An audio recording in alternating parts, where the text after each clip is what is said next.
Welcome. In today's quick guide, I'll show you exactly how to clear a conversation with a friend on Snapchat using the latest update. Whether you want to tidy up your chats or remove old messages, this process is simple and only takes a few seconds. Let's jump right in. First, open the Snapchat app on your phone. Once you're on the main camera screen, look at the top left corner and tap on your Bitmoji or profile icon. This will take you to your profile page where you can access your account settings. Next, in the top right corner of your profile screen, tap on the settings icon. It looks like a small gear. This will open up the full settings menu where Snapchat keeps all your account options. Now, scroll down through the settings until you find the section labeled Account Actions. It might take a second to locate, so just keep scrolling until you see it. Once you're there, tap on Clear Conversation.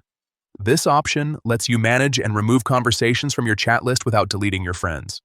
After tapping it, you'll see a list of your recent chats. Find the conversation you want to clear. When you locate it, simply select the chat and confirm your choice. Snapchat will instantly remove that conversation from your chat screen.